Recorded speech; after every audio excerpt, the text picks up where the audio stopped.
Hey competitors, Marth here. I made this video to kind of give you guys a little bit more in-depth look at the DPIP squad. What made us such a great team? What made us so deadly when we were playing Survivor? What didn't make us so deadly playing Survivor? Maybe this will help you guys be able to take your Survivor team to the next level, possibly even carry yourselves to the victory.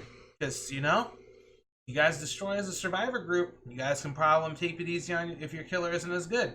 Either way, I'm here to kind of educate you guys a little bit and give you some tips and tricks that we followed as the DPIP squad, and hopefully you guys can get some better work. Now, early on, the squad and I, we were not good. We were never Survivor mates. Most of us were killer mates. But what made us deadly is our diligence to generators. This game has a very easy objective, and you guys need to utilize that as your Survivor squad. Granted, it hurts me inside as a killer main, but I'm here to help you guys out to bring your guys' game to the next level. So, I covered it in the last video, but I want to bring it up again in this video.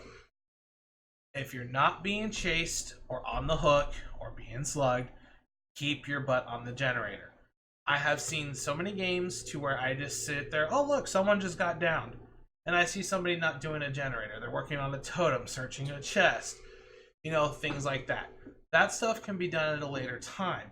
You want to get those gens primed and prepped for adrenaline.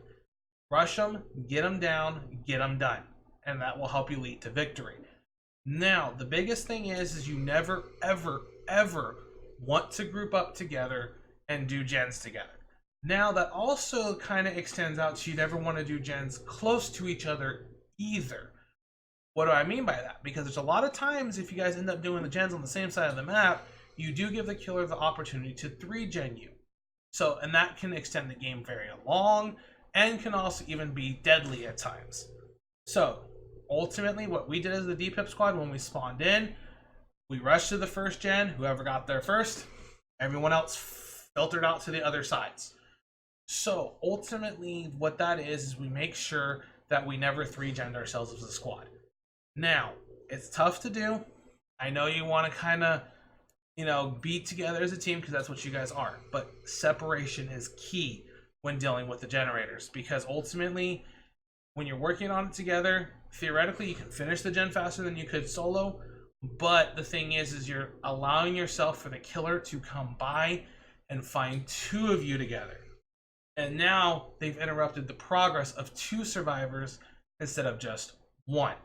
Same thing when the survivor is being chased. If he runs it past your generator, same situation. It's taking 2 of you off the gen instead of just 1 person off the gen. So this allows you to be able to maintain the pressure on gens, DPS them down, get them done, and move forward.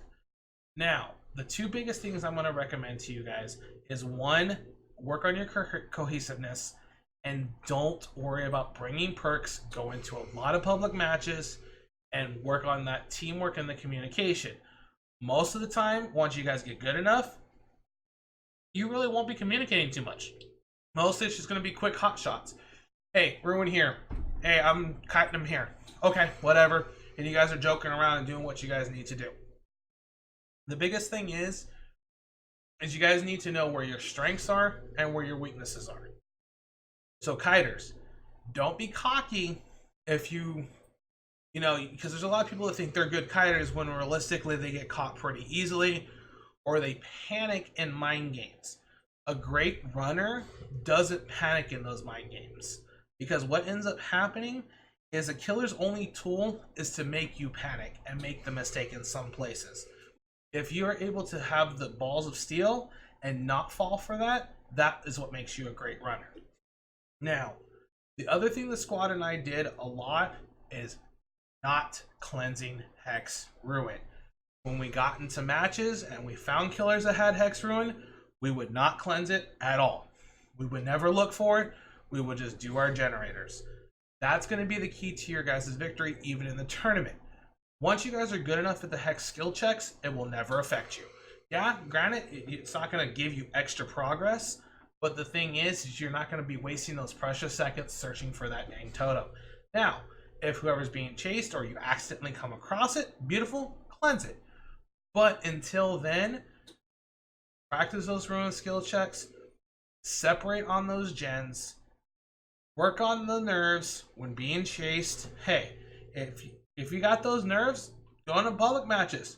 Purposely get yourself chased. Keep practicing. Die over and over again. And eventually, you'll be able to be good in the fog.